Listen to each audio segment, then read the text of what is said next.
ہے میرے والد ماجد رحمۃ اللہ علیہ فرمایا کرتے تھے کہ باطل قوم محض باطل کی وجہ سے کبھی ترقی نہیں کر سکتی. ان الباطل کان زہوقا. ترقی اگر کوئی کرتی ہے، کسی باطل کو ترقی کرتے ہوئے دیکھو تو ضرور سمجھ لو کہ اس باطل کے ساتھ کوئی حق لگا ہے جس نے اس کو ترقی دی.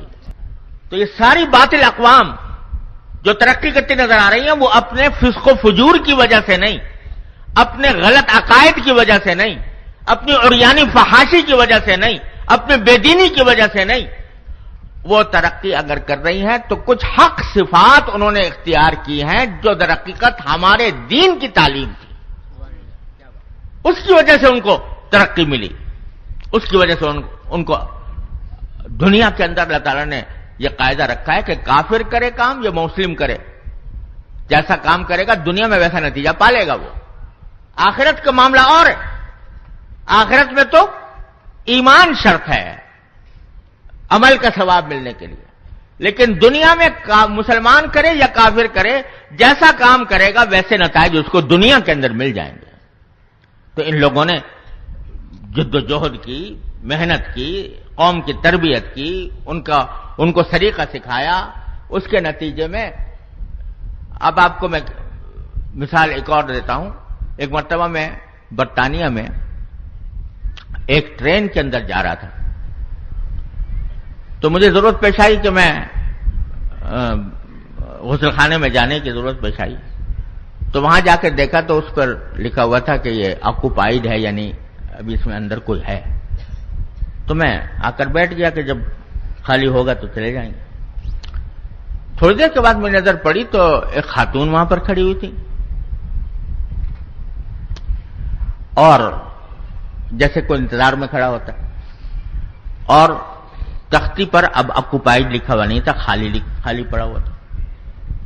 تو میں نے ان سے کہا کہ اگر آپ کو جانا ہے تو آپ چلی جائیں، خالی ہے. تو کہنے لگی کہ نہیں، میں اصل میں ایک اور وجہ سے کھڑی ہوں. میں نے کہا کیا وجہ ہے؟ تو کہنے لگی اس لیے کھڑی ہوں کہ یہ غسل خانہ جو ہے میں نے یہاں پر اس کو استعمال کیا ہے، یعنی پیشاب کیا ہے وہاں پر، اور جب میں فارغ ہوئی تو گاڑی پلیٹ فارم پر رک گئی، اور پلیٹ فارم پر رکنے کی وجہ سے میں اس کو فلش نہیں کر سکی، یعنی پانی بہا نہیں سکی. جو اس لیے نہیں بہا سکی کہ پلیٹ فارم پر جب گاڑی کھڑی ہو تو اس وقت میں پانی نہیں بہایا جاتا تاکہ گندگی پلیٹ فارم کے اوپر نہ پھیلے. سارے ریل کے اندر ہدایات لکھی ہوتی ہیں، نہیں آپ نے دیکھی ہوگی کہ جب پلیٹ فارم پر گاڑی کھڑی ہو تو استعمال نہ کیا جائے. تو اس لیے کھڑی ہوں کہ جب گاڑی روانہ ہوگی تو میں جا کے فلش کر کے پھر جاؤں گی، اپنی سیٹ کے اوپر بیٹھوں گی. اب آپ ذرا اندازہ کیجئے کہ ایک تو یہ کہ قاعدہ ہے پلیٹ فارم کے اوپر گندگی نہ پھیلائی جائے، یہ وہاں پر بھی لکھا ہوا ہے، ہمارے ہاں بھی لکھا ہوا ہے ریلوں میں، لیکن کتنے لوگ ہیں جو اس پر عمل کرتے ہیں. اور پھر یہ اہتمام کہ بھئی میں ویسے چھوڑ کر آ گئی ہوں، اس کو فلش کرنا بھی ضروری ہے، اس کے بغیر مجھے جا کر اپنی سیٹ پر نہیں بیٹھنا چاہیے. یہ سارے طریقے انہوں نے اپنے قوم کے مزاج میں رچا بسا دیے. اس کے نتیجے میں ایک ترتیب ہے، ایک نظم ہے. ساری دنیا ان کو دیکھ کر ان کی سمجھتی ہے کہ یہ قابل تقلید لوگ ہیں.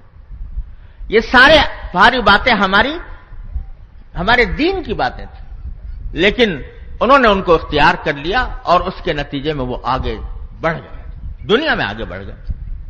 ہم نے یہ طریقے چھوڑ دیے.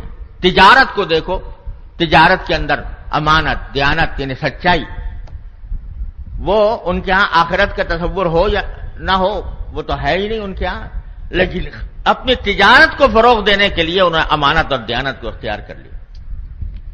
تو غرض عرض یہ کر رہا تھا کہ معاشرت کا ایک باب بڑا طویل باب ہے، خود شریعت کا حصہ ہے، اس کی طرف ہماری توجہ نہ ہونے کے برابر ہے.